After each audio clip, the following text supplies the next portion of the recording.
This holiday season, as with basically everyone, movies are coming out that tie into the holidays, but they're not intended to be heartwarming. I'm talking about horror movies, basically. So for Thanksgiving, we had Thanksgiving, There Will Be No Leftovers, which admittedly is not a bad tagline for a movie. The movie doesn't look great to me, but that's a good tagline.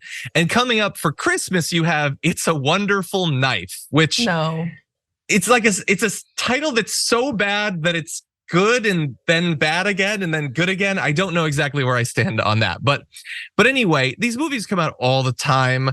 You should be used to it, but some are not, including a Fox contributor. So let's get into it.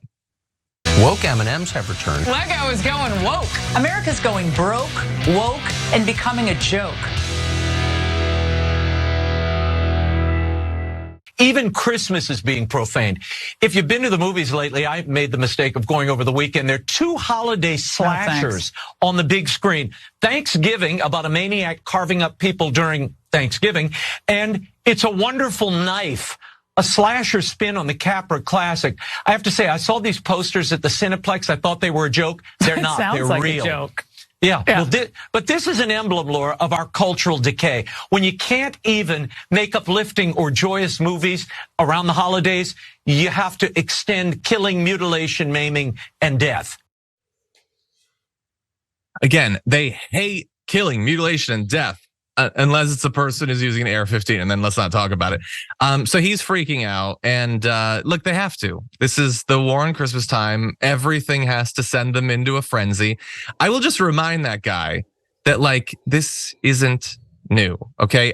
There's a list of the top 10 Thanksgiving horror movies. I didn't even know there were that many Thanksgiving ones, but for Christmas, this happens all the time. Silent Night, Deadly Night is decades old. Violent Night, last year with Hopper from Stranger Things was actually pretty good, and John Leguizamo. This is not a new thing. Why are they freaking out about this, Francesca? I mean, look, I don't like these movies either. I truly don't. And I just feel like this is about labor. You know, if we support writers and actors and make sure that, big Hollywood corporations don't feel this stupid squeeze and these massive media conglomerates feel the squeeze to put out a bunch of trash around the holidays, you'd have more quality films. I mean, I'm not saying, look, maybe these films are great. All right, that Pilgrim looks scary AF, all right? But I just feel like it is much more about like, the quality of the thing. Is that what we're talking about? They want to talk about like, breaking up big Hollywood and big tech? No, okay, that's fine. No, it just, they can't do Starbucks cups anymore. So they have to just find anything. How dare you, right? And they certainly, I mean, they've been triggered, I guess, about people calling Thanksgiving like, or partly Indigenous Peoples Day or talking about Indigenous people on Thanksgiving. So they already can't get mad at that. They could defend the Pilgrim. Not all Pilgrims are murderers, except they kind of were. But kind of, yeah, they kind of were.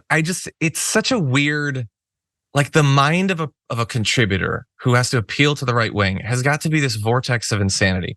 Because think about like what they have to do segment to segment. So they have to say like, why are you guys getting mad at comedians who make racist jokes or homophobic jokes or misogynist? Just let them do their art. Oh, there's a knife in a Thanksgiving movie. The moral decline of America is in hyperdrive. Like, which is it? Are people just allowed to make the art that they want or are they not? And like, you guys love violence. You talk about how, man, we need violent movies like they used to have in the 80s, but like if it could be said to be part of moral decline or if we could excuse a shooting as being about the movies rather than about the guns, they just flip-flop back and forth between it. And I don't get it. This is not new. There's always been movies like this. Jesus, move on to something else. Anyway, with that said, everyone should go see Violent Night because it actually was good.